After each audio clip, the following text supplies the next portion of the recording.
Welcome to NFL Total Access. I'm your host, Colleen Wolfe. Well, it is a sad day in the NFL world today.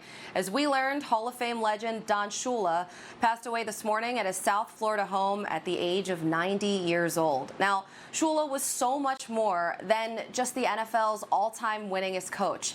He was a pivotal figure and what made the NFL what it is today. Commissioner Roger Goodell reacting to the news, saying, Don Shula will always be remembered as one of the greatest coaches and contributors in the history of our game. He made an extraordinarily positive impact on so many lives. The winningest coach in NFL history and the only one to lead a team to a perfect season.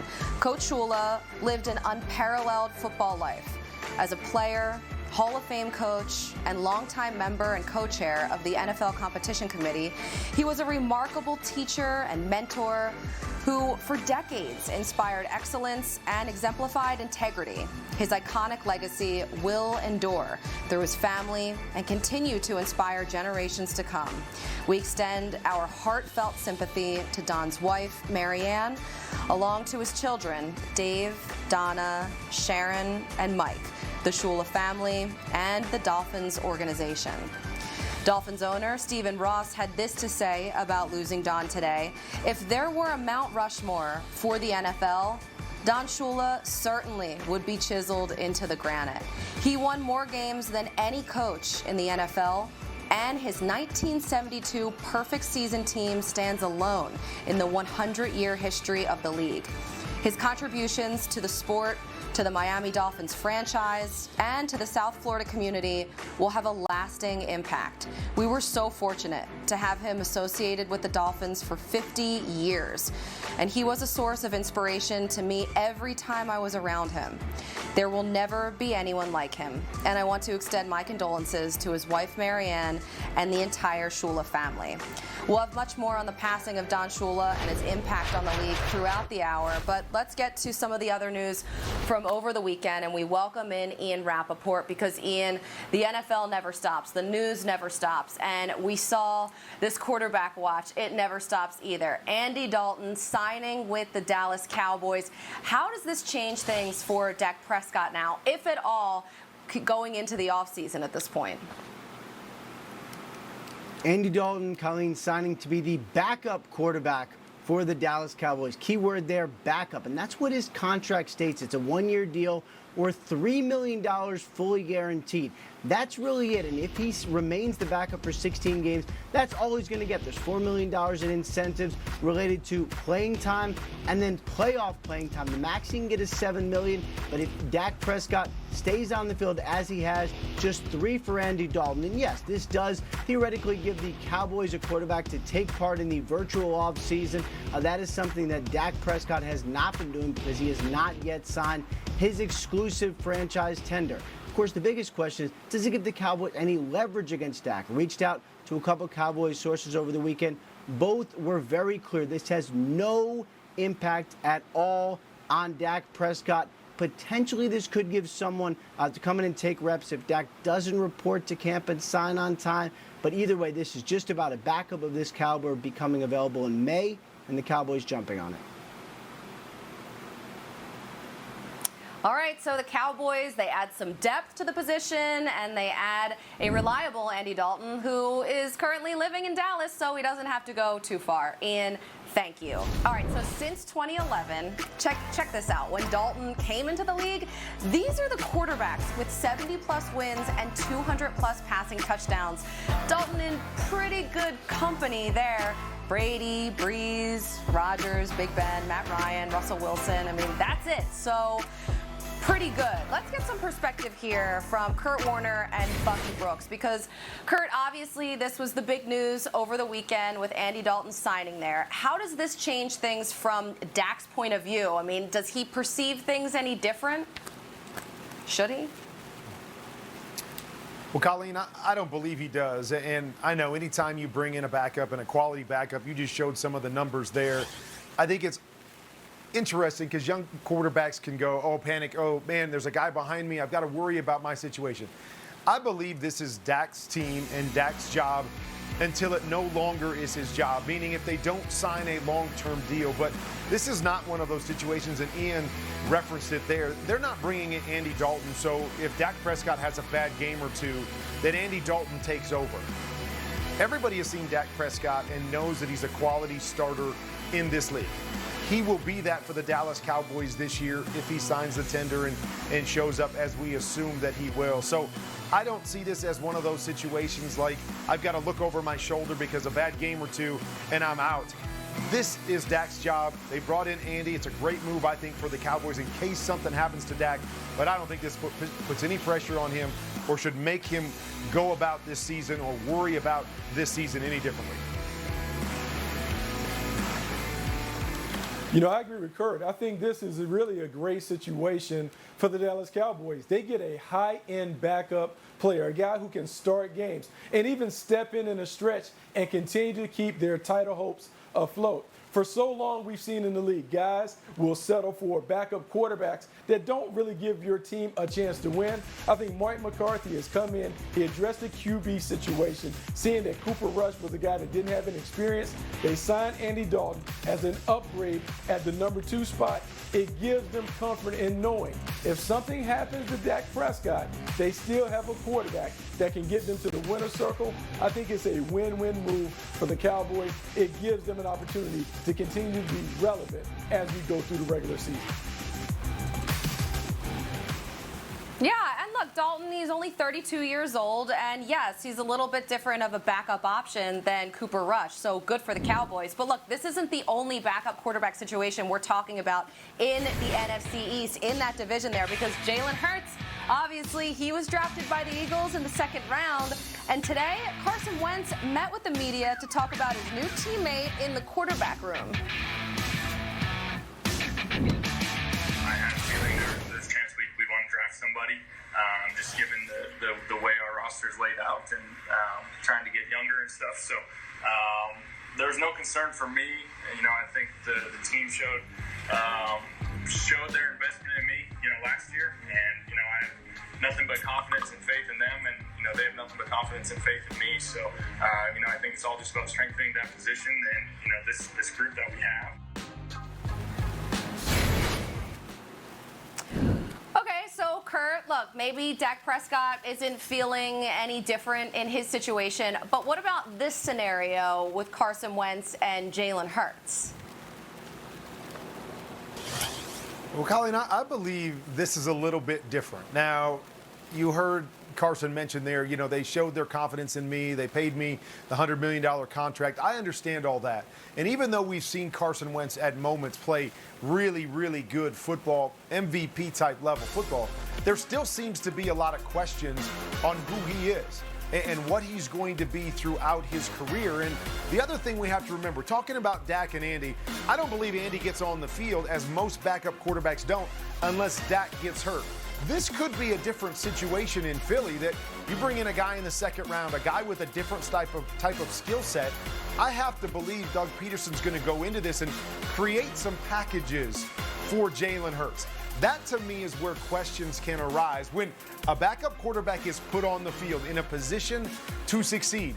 And if he does succeed, that lends itself to questions. Oh, man, would he be more successful if he was on the field more? Would he be more successful than the guy we have starting?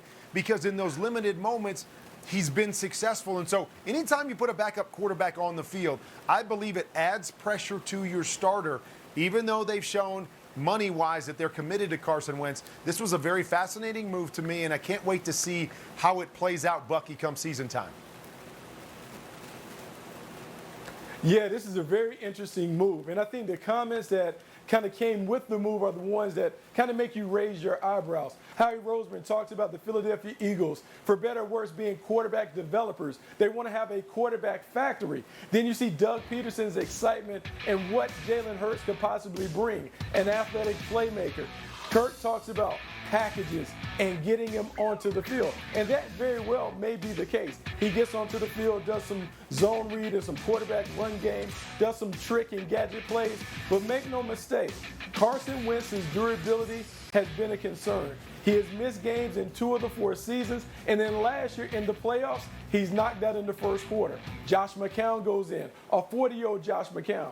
Who's to say that if they had a younger, more athletic option as the backup quarterback, they may knock off the Seattle Seahawks? I think they wanted to upgrade the backup position, but also have someone that could give them an added dimension to that offense.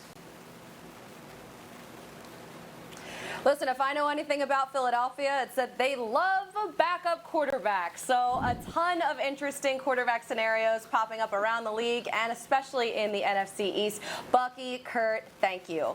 And as we mentioned at the top of the show, guys, we're looking back at the incredible life of Don Shula. His longtime quarterback, Hall of Famer Dan Marino, tweeting, "Coach Shula, you will truly be missed. You embody the definition of greatness. You brought that winning attitude. Everyone around you better. Thank you for always believing in me. You made me a better player and person. My thoughts and prayers are with the entire Shula family. Love you, Coach." He was a teacher, a player, a mentor, a father, a husband, and truly a legend. Let's take a look back at the life that was Don Shula. For 33 years, Don Shula was the standard of excellence among NFL coaches. He was tough and demanding, capable of turning even journeyman players into champions. Use your head as far as coming out or staying in with the football. Then we need a drive on offense. The leadership part of it, to me, came natural. I was a leader on the playground. I was a leader in junior high. I was a leader in high school and college. And if somebody wasn't doing it, I felt it was my responsibility to do it. Don Shula's football career began in the small town of Grand River, Ohio. He attended John Carroll College, where he was a 5'11", 190-pound halfback. He played 7 seasons in the NFL as a defensive back. Shula, number 25, spent 4 years in Baltimore and impressed enough people with his football IQ that in 1963, Colts owner Carroll Rosenblum made him the NFL's youngest head coach. Practice, I felt that there is no such thing as a small flaw or a slight mistake. You know, a guy jumping offside or doing something that in practice seemed very insignificant. In the course of a ball game and an important play in a ball game, that could be the thing that decided the outcome of the ball game. Shula's hard-driving personality led the Colts to 4 division titles in 5 years. In 1967 and 68, the team won 24 games and lost only 2. Shula was hailed as pro football's best coach. But in January 1969, the heavily favored Colts were upset by the New York Jets in Super Bowl III. Snell at the 5, Snell at the 3, Snell touchdown! The game is over. The New York Jets are the world champions. Carroll's got an office in New York, and he's taking all of the heat from his New York buddies, and he's passing that heat on to me. And our relationship changed drastically. In 1970, he took over the Dolphins, a young team with much to learn. Shula led the Dolphins to the playoffs in his first season, and the following year, he had them in the Super Bowl. The Dallas Cowboys dominated Miami in that championship game. The disappointment of losing yet another Super Bowl became the motivation to win every game the following year. One of the very first meetings that Shula had when we all came back together was he said our objective this year is to go undefeated. Let's get something out of the drill. Everything we do is for a reason. Shula led the Dolphins to 14 consecutive victories in the 1972 regular season. But for Don Shula, the pursuit of a perfect season wasn't as important as erasing his 0-2 record in the Super Bowl. So now I'm sitting there with a reputation of a coach that can win, but he can't win a big game. The Dolphins ended Shula's Super Bowl frustration with a convincing win over Washington. At 17-0, Shula and the Dolphins stood alone as pro football's only perfect team, and they returned home to a hero's welcome. 17-0 says it all. The best team ever in professional football. Don Shula went on to coach another 21 years in Miami. He either won or shared 14 division titles. In 1993, Don Shula took the field in Philadelphia, needing just 1 victory to become the winningest coach in NFL history. Here's Mitchell, give off to Higgs. He slams it across the left side for a TD. This is number 325, and it couldn't happen to a nicer guy. I think I've only had 2 opportunities in my coaching career to be carried off the field. And one was, winning the Super Bowl in a perfect season, and the other one was breaking George Halas's record of winning the most games. Shula coached 2 more years and retired with 347 wins, including postseason. In 1997, he was enshrined in the Pro Football Hall of Fame. This is the ultimate honor.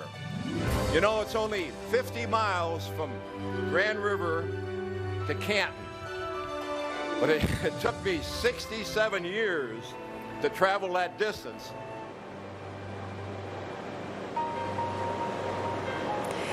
Don Shula brought so much to the game and this league, leaving an indelible mark on the NFL and leaving us today at 90 years old. Continuing to mourn the loss of a legend, Hall of Fame coach Don Shula. An outpouring of reaction from people everywhere, including Colts owner Jim Irsay. We'll miss you, one of the last of the all-time greats from an incredible era. Shula, of course, played for the Baltimore Colts and then, as a head coach, led them to an NFL title, their 3rd in franchise history. Former Browns quarterback Bernie Kosar, who spent the end of his career there in Miami. Thanks for all you taught me. Love you, Coach. And Bucs head coach Bruce Arians, who spent his first few years in the league as an assistant in Kansas City going against Don Shula. We lost the greatest coach of all time.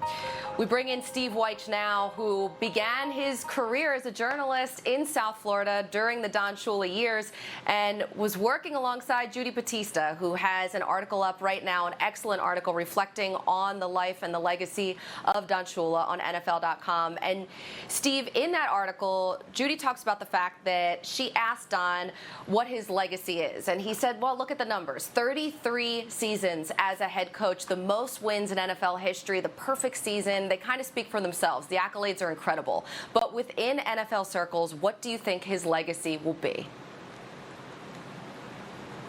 Well, I mean, first off, you start with the numbers. I mean, you coach for 33 years and only have 2 losing seasons. I mean, who does that? And so there was a degree of accountability and expectation that he instilled year after year. And remember, this is a coach who was not steadfast to a system. They were a running team during those great teams in the 70s when they had Jim Kick and Mercury Morris and Larry Zonka. Then in '83, they draft Dan Marino, and now they're the aerial football team. They are throwing it deep to Clayton and Duper, and they were wide open and absolutely exciting. So the fact that he could evolve and innovate based on his talent is something I think a lot of coaches strove for. But then you talk about the success. I mean, he set the bar for every coach that came behind him. And Shula was a tough guy. You hear Larry Zonka and those guys talk about him. They hated playing for him, but they also loved playing for him because his methods bore success. And I think those are a lot of tactics he taught to a lot of other coaches, whether directly or them watching him or coaching against his teams. And that is part of the legacy for him being a leader and a head coach. Yeah, he touched so many lives, and you think about, as you mentioned, the way that he was able to rebuild the Dolphins several times. Once with, a defense and a running game, and then once Marino came as, passing the ball. And I think when you mentioned the fact that the players, he was really tough on all of his players. What do you think, how do you think they view him at this point? Well, look, the guys who played for him, they're never going to forget how much he drove them and how hard he drove them. But I was texting earlier with Dwight Hollier, who was a linebacker with the Dolphins. When I covered them, Shula drafted him. And he said, look, it was a tough run, but they were good then. They couldn't get past the Buffalo Bills and a lot of those teams that were really strong and towards the end of Shula's career. But they will tell you that, he brought them to a level higher than they've ever been pushed. And they appreciate it. And Dwight told me that, he was glad he got to experience that part of Don Shula. What a lot of people don't know, Colleen, too, are the people who really know him. He was an incredibly religious guy, devout Catholic, spent a lot of time doing a lot of things in the community down there in South Florida, and just living down there for 9 years and seeing some of the great sports icons who's come through there, Dan Marino and Alonzo Mourning and Dwayne Wade and a lot of those players, nothing compares to Don Shula in terms of just where he stands in terms of a legacy. So we talk about what he did as a football coach, but as someone in that community and someone as a person, you cannot measure the amount of respect and impact that he's had. I think his passing means so much and to so many different people, the way that he touched their lives, whether it was fans or players or other coaches or everyone in the community that you talk about. He was so involved. The impact of that Super Bowl VII capping off the perfect season for him on the field. Yeah, look, it was huge for him, because nobody else has been able to do it. We've seen so many great coaches come up behind him, Bill Cowher, Mike Holmgren, Bill Belichick. Nobody has been able to get there. So, of course, that means something to him, because he was able to take a really diverse group of guys.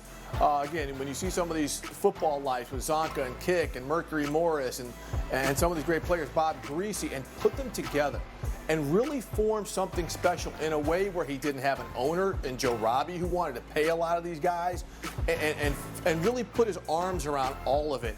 And to come up with an undefeated season. Remember, Colleen, this was a team that was about to go on a dynastic run. They came back the next year and won a Super Bowl. And so the fact that they were able, again, to establish that success, where the players were able to police themselves along the way after that, had to be incredibly huge. Where as tough as he was, he did not have to always have his thumb over them, because, again, he raised the level of accountability and expectation of these players to a certain point where they wanted to win, and they walked on the field every Sunday knowing they should win.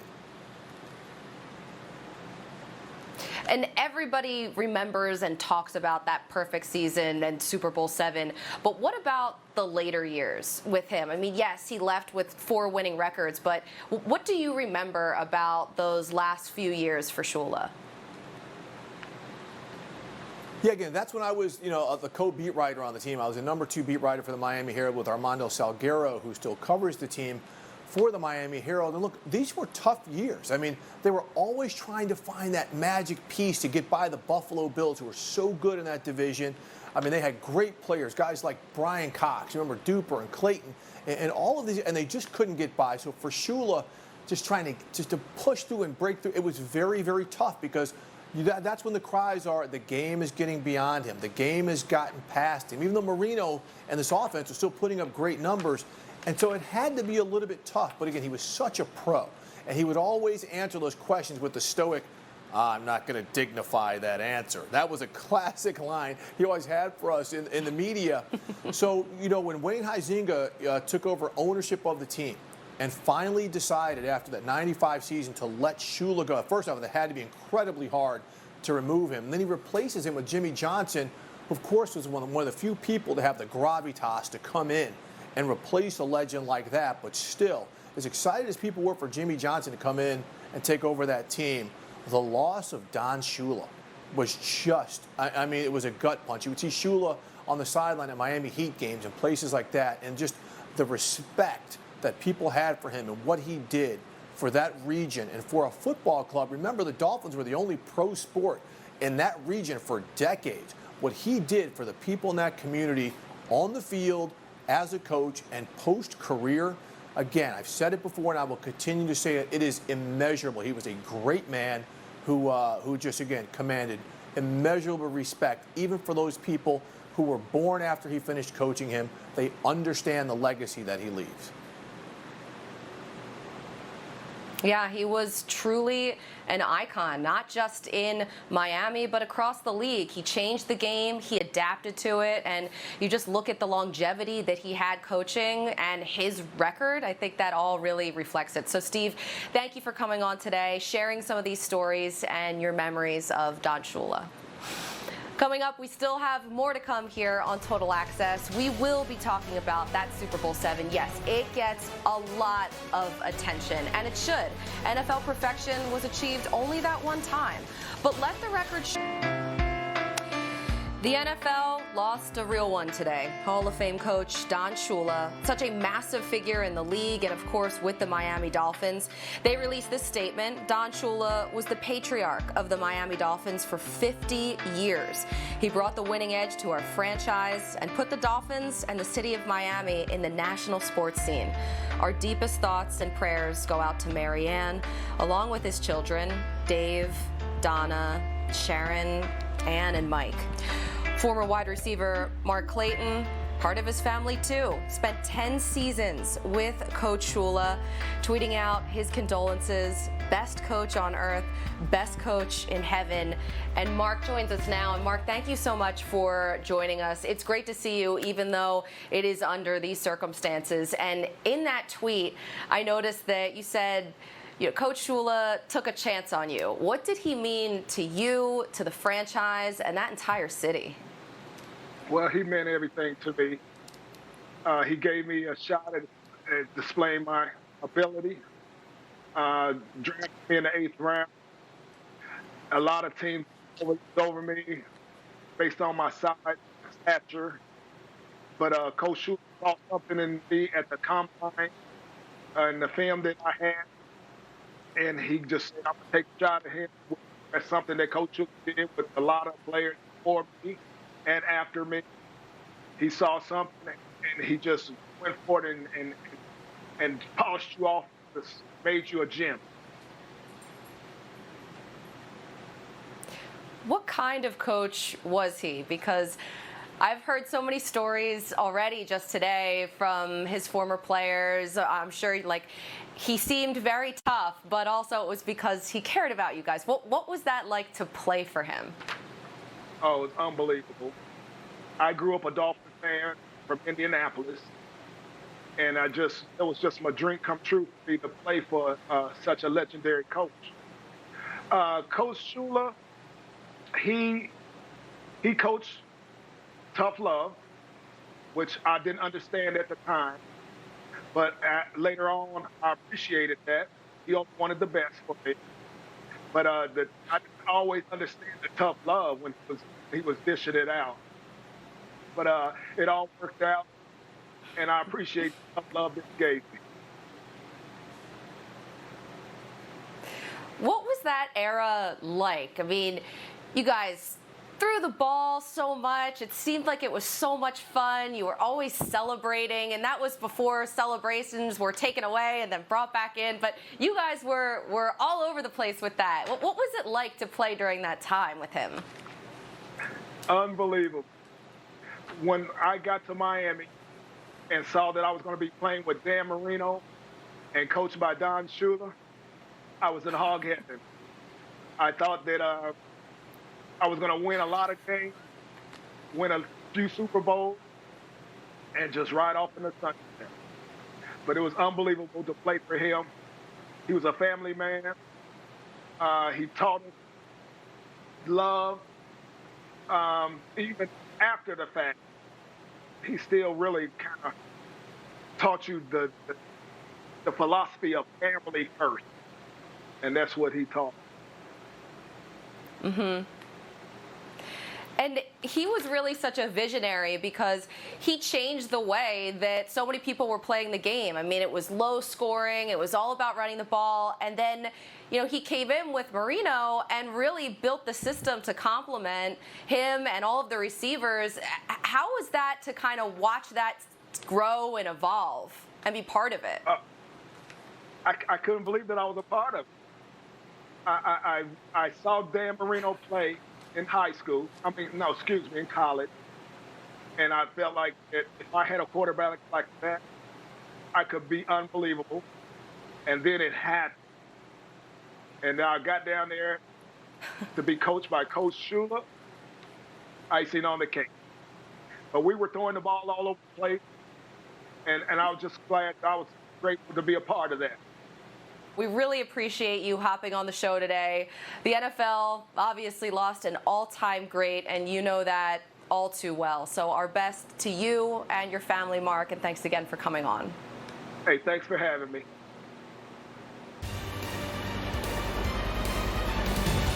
As we continue here sharing the stories of what Don Shula meant to so many, his numbers tell such a successful story, but only part of the story. Hall of Fame running back Larry Zonka joined Andrew Siciliano to tell us more. Larry, what was it like to play for him?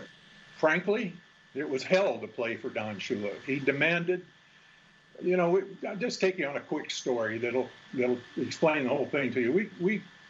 Don Shula came to us at the Dolphins. We won and got into Super Bowl against Dallas and lost. They handed us our ass in Super Bowl VI, I believe. He came back to that locker room right after that game and said, I want you to remember how you feel right here, because this is never going to happen to us again. We're going to rededicate ourselves to next season. We're going to go one game at a time with every intent of winning every game. That, of course, was the 72 season, which is where we went undefeated. And it was hell to go through that. He was a driven man. No item was too small to overlook on a field. He was obsessed with it. There's one reason there was one undefeated team in the whole history of the 100 years of the NFL, and that reason was Don Shula.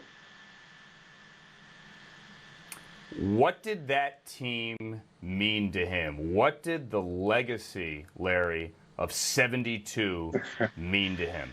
A lot. I never had him expressed to me in words, just he and I sitting alone, but he always had that ring on. And that was a special point for him after, going through what he went through in the early Super Bowls. And then to come back and have an actual perfect season where we won every game. I think it was the pinnacle. He's the winningest coach in the history of the league. He changed rules. He was on the rules committee. He was Mr. Football. But I think that moment that's being pictured right now on the screen, where he finally achieved perfection, the only time it happened in 100 years, has to be the pinnacle. And I believe he loved that moment the most. And finally, Larry, you guys are his family. You guys are his Hall of Fame family as well. You obviously have one of those gold jackets. But his football family, his real family with his sons coaching, and now even his grandson Dan coaching, former quarterback, and he's a Florida Atlantic. What did that family coaching legacy mean? Well, it's literally that. It's a tradition. And Don started it. Let me tell you something. There's for Don Shula,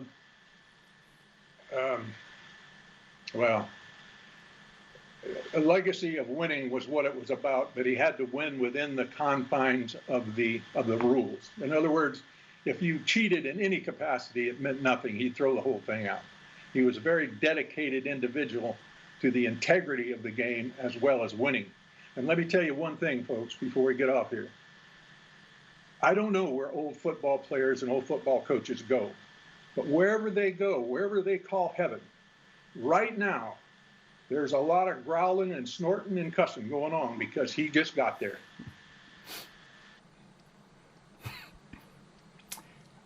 I think that says it all. Larry Zonka, again, I wish it was under different circumstances. Hope to talk to you again soon. My condolences to you, sir, your family, the entire Dolphins family. Thank you so much for joining us. Thank you, Andrew. Lost in all the talk of his success as a head coach is his success as a talent scout. Miami's OG number 13, Super Bowl MVP Jake Scott was picked in the 7th round of the 1970 draft. Up next, who drafted the best class we're not talking about from this year? Is one spot getting high marks for the job they did during the draft, adding some pieces for Drew Lock to work with on offense. With a closer look at Denver's draft, here's George Shahuri from PFF. It's not the legendary drive or going full helicopter to win the Super Bowl or signing Peyton Manning and picking up another Lombardi. But the 2020 draft was nothing short of A-plus material from John Elway and the Denver Broncos. Elway remained patient on draft night, sitting back at 15 and letting Jerry Jeudy, the number 5 player on PFF's big board, fall right into his lap. Jeudy won at all levels of the field with his pristine route running ability. Listen to this. He generated a step or more of separation at the highest rate of any wide receiver selected, whether he was lined up out wide or in the slot. He just wins. period. It was one thing to sit back and pick up Judy, but the Broncos didn't stop there. With such a deep receiving class, Denver made the smart decision to invest again with KJ Hamler in round 2. Hamler is another speedy master of separation. He gained 15 or more yards on 41 catches from the slot over the last 2 seasons, the 4th most in all of the FBS.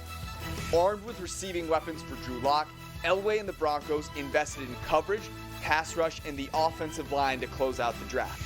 The most exciting of the bunch is Fresno State guard Netani Muti, who dropped because of injuries but ranked 37th on PFF's big board thanks to showing dominance as a true freshman in his 1 full college season. Don't believe me? You should go check out the tape. The Broncos are still a QB away from being a contender, but they have now given Drew Lock the weapons to show mile high whether or not he can follow in Elway's footsteps. Thank you, George. Hey, let's give out some draft grades presented by Lexus with Kurt Warner and Bucky Brooks back in here. All right, look, everybody is just trying to catch up to the Chiefs in the AFC West. So when you look at that division, Kurt, who do you think helped themselves the most in the draft?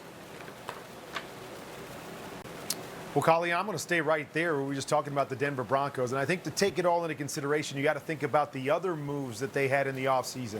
A.J. Boye coming in, Jarrell Casey defensively, adding Melvin Gordon to the backfield with Phillip Lindsay. And then we know about Cortland Sutton, and what do they do in the draft? They go out and get some other playmakers on the outside. And so I like the way that they're building this thing, but let's be honest here.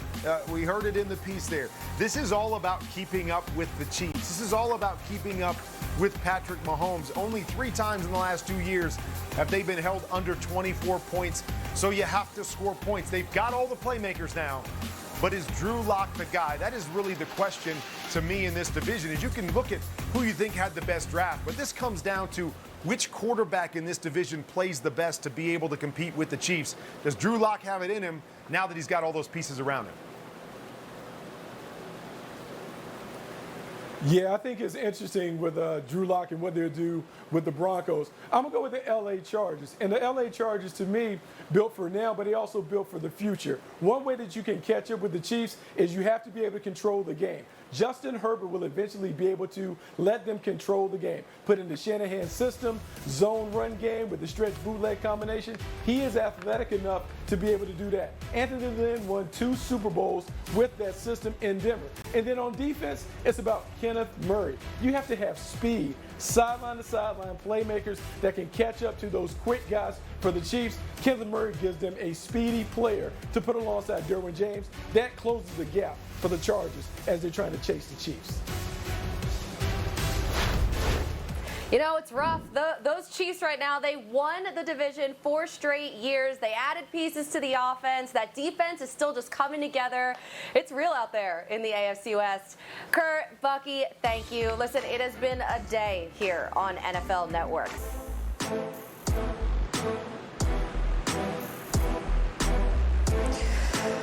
Well, we just heard Bill Belichick talking about the great Don Shula from when he made the all-time team. And here's what Belichick had to say after learning of Shula's passing.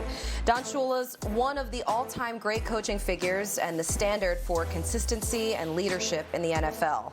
I was fortunate to grow up in Maryland as a fan of the Baltimore Colts, who under Coach Shula were one of the outstanding teams of that era. My first connection to Coach Shula was through my father, whose friendship with Coach Shula went back to their days in Northeast Ohio. I extend my deepest condolences to the Shula family and the Dolphins organization. A sad day for the entire NFL community. The Dolphins flags now at half-mast at their training facility there in Davie, Florida, as they mourn the loss of one of the greatest game changers in NFL history. In 1970, Don Shula became the Dolphins' head coach. 1970 was the year of the new look, the new season, the new era. Okay. The Dolphins started in Miami, I believe, in 1966. And I've been a season ticket holder since 1966. Once Don came there, they started doing pretty well. Firing for Boyd, who's got it. And thing that really is one of my coaching philosophies is somehow, some way, get the winning edge in a ball game. The first year he got there, we were 10-4.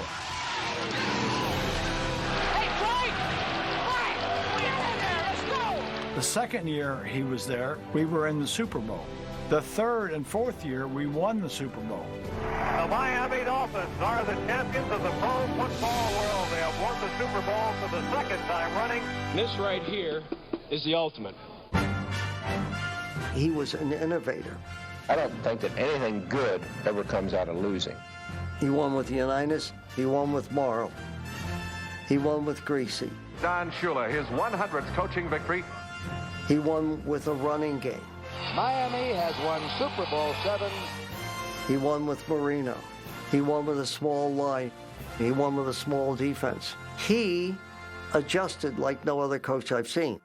Hello, everyone. Welcome to Veterans Stadium. Tom Hammond and Chris Collinsworth on hand to see Don Shula take one more crack at that record win number 325. To me, he's the best. He has the most wins.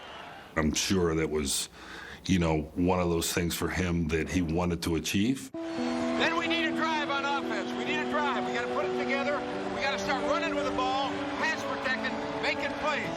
Unfortunately, I was hurt at the time. Doug Peterson actually was the quarterback that finished the game. I threw the ball 6 times. We ended up coming back, and we won 19-14. This is number 325, and it couldn't happen to a nicer guy.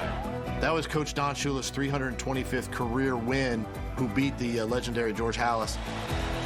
He becomes the all-time winningest coach in the history of the National Football League. To break that kind of record and to be so consistent for so long and win so many games, part of all that. it's always very special. He was just the best. We're celebrating the life of the iconic coach here on NFL Network through the night. Up next, A Football Life at 8 Eastern, followed by America's Game 72 and 73 Dolphins back-to-back. Our thanks to all of our guests on today's show. Guys, we will be back tomorrow, 7 p.m. Eastern. And from everyone here at NFL Total Access and NFL Network, we send out our thoughts to the entire Shula family tonight.